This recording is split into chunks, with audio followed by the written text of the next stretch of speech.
Je me limiterai dans cette intervention je me limiterai à la question, à l'expression, la valeur de l'égalité entre les femmes et les hommes.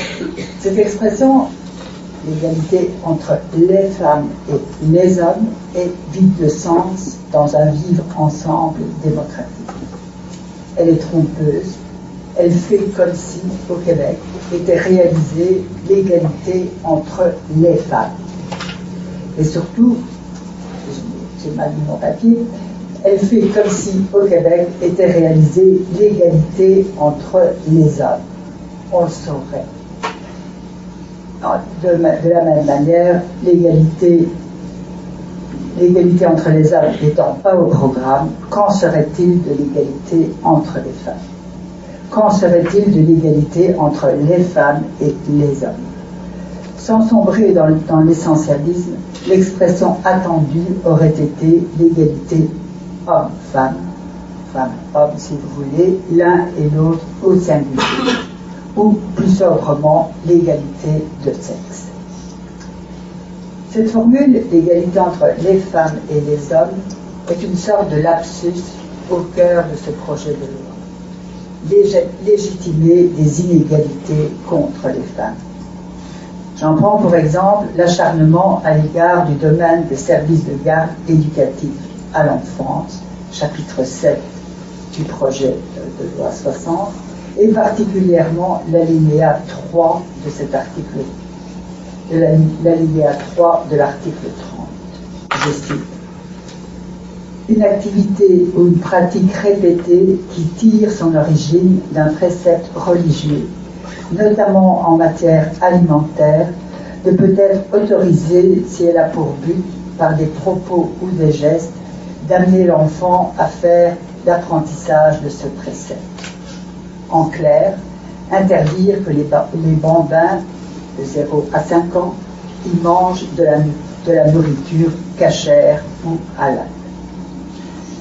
Non seulement des femmes immigrées, francophones, universitaires, sont contraintes de faire rapidement un DEC en technique d'éducation de la petite enfance pour gagner leur vie, comme on dit, alors qu'elles ont des diplômes qu'elles ont utilisés dans leur pays et qui ne sont pas reconnus par les ordres professionnels québécois. Elles intègrent un secteur traditionnellement féminin et donc, insistons, un bas salaire. Mais, en plus de leur interdire dans leur maison de porter un hijab, le projet de loi se mêle de leur cuisine et les incite à collaborer à la diffusion de la malbouffe, au nom de la défense des droits collectifs de la nation. Venons-en donc à ces fameux droits collectifs des femmes, ces droits des femmes. Dans un article du Devoir du 25 septembre, qui annonçait déjà l'apparition d'un nouveau groupe féministe pour les droits des femmes, PDF, confirmé ce matin dans ce même journal, Louise Baudouin regrettait que, je cite, le mouvement féministe est tombé dans la défense des droits individuels plutôt que collectifs.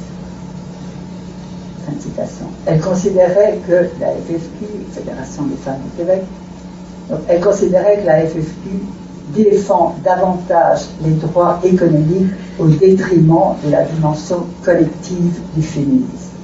Elle continuait, avec le ton qui est le sien, pauvre Fatima, on l'oblige à enlever son voile pour garder son emploi. Et elle continuait, et on ne voit pas que ce voile perpétue une vision de la femme qui n'est plus dans l'égalité. Au passage, enregistrons cette pauvre Fatima qui fleure un peu un discours Algérie française de ses ministres mémoires. Mais insistons sur cette opposition entre droits individuels et droits collectifs des femmes. Hélène Bigetti, la journaliste du Devoir qui annonçait l'apparition du PDG le 25 septembre, et le confirmait ce matin, concluait dans un autre article précédent dans le même journal que le mouvement féministe éclatait entre, je cite, entre d'un côté l'approche individualiste anglo-saxonne et de l'autre l'idéal collectiviste inspiré du modèle français. Autrement dit, la division des féministes épouserait la division entre le libéralisme associé au multiculturalisme et le républicanisme mis en exergue par les intellectuels médiatiques qui défendent le projet de la Charte des valeurs québécoises. Les militants du républicanisme féministe défendraient, dit-on, les droits des femmes. Mais que sont les droits des femmes, sinon l'accès des femmes aux droits de l'homme, aux droits de la personne, comme on dit au Québec? Il n'y a qu'un droit qui est spécifique aux femmes, la maîtrise de leur fécondité. C'est d'ailleurs lorsqu'elles l'obtiennent qu'elles accèdent enfin aux droits de la personne. Les féministes françaises, aussi républicanistes qu'elles soient supposées l'être, ne s'y sont pas trompées. Elles scandaient « un enfant si je veux, quand je veux ». Slogan qui dévoilait le jeu d'une femme devenue enfin individu. À la même époque, les féministes québécoises scandaient étrangement « nous aurons les enfants que nous voulons ». C'est peut-être ce relent du nous face à l'épreuve singulièrement personnelle de l'avortement. Donc c'est peut-être ce relent du nous qui a inspiré les inénarrables Jeannettes de se présenter comme des mères d'un ou plusieurs enfants ou des grands-mères, de s'offrir en oriflamme de la nation et de sa cellule de base, la famille. Mathieu de l'autre côté ne s'y est pas trompé. Mères, elles sont gardiennes des valeurs de la Révolution tranquille.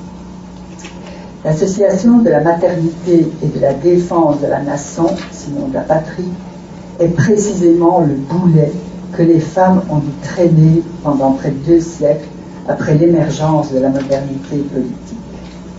Elles s'en sont libérées grâce à leur lutte pour la reconnaissance de leur droit individuel de contrôler leur fécondité. Sur ce point, je suis un peu étonnée qu'aucune interrogation n'a été suscitée autour de l'article 12 du projet 60. Il précise, je cite, « les devoirs de neutralité et de réserve » concernant les signes religieux, « les devoirs de neutralité et de réserve ne peuvent avoir pour effet d'empêcher l'application des règles déontologiques prévues par la loi permettant aux médecins et aux pharmaciens de ne pas recommander ou de ne pas fournir des services professionnels en raison de leurs convictions personnelles. » Comme il ne s'agit pas du port de la kippa à l'hôpital juif de Montréal, cet article 12 réaffirme la clause de conscience à l'encontre de la contraception et de l'avortement. Il s'agit sans doute d'un droit fondamental, mais il s'agit précisément d'un droit individuel qui protège les mal nommés prodigues.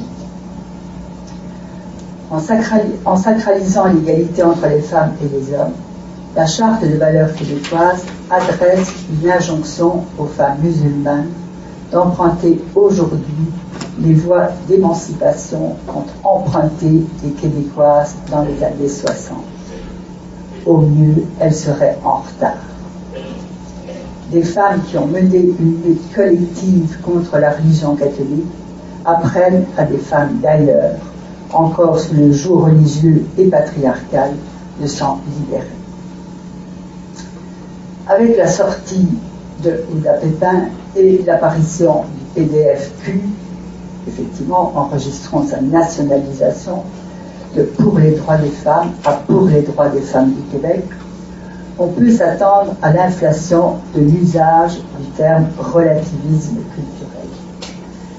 Michel Serrois prétend que, je cite, vous avez sans doute pu le voir comme moi ce matin, Michel Serrois prétend que PDF Québec veut rassembler toutes les femmes au-delà de leurs différences et de la diversité de leurs besoins, avec pour objectif primordial la remise en question du système patriarcal. Et dans le même souffle, elle prévient que PDF Québec ne s'inscrit pas dans ces nouvelles définitions du féminisme qui semblent servir d'autres intérêts que ceux des femmes. Les mauvaises féministes seraient manipulées par des intérêts patriarcaux. Les traîtresses en hommes. Les controverses entre féministes sont normales. Ces controverses sont apparues publiquement quand le mouvement de libération des femmes des années 70 est parvenu à arracher le minimum, soit l'inscription dans la loi des femmes, dont tous les hommes sont nés égaux et libres en droit. Cette inscription a été arrachée dans les démocraties libérales quand enfin les femmes sont devenues des individus, comme les hommes. Elles sont devenues des individus quand elles ont eu le droit de choisir d'être ou non mères. S'il s'agit d'une révolution, la Terre n'a pas arrêté de tourner. Le mouvement féministe a continué à effectuer quotidiennement ses effets. Il ne s'est pas figé dans les années 70.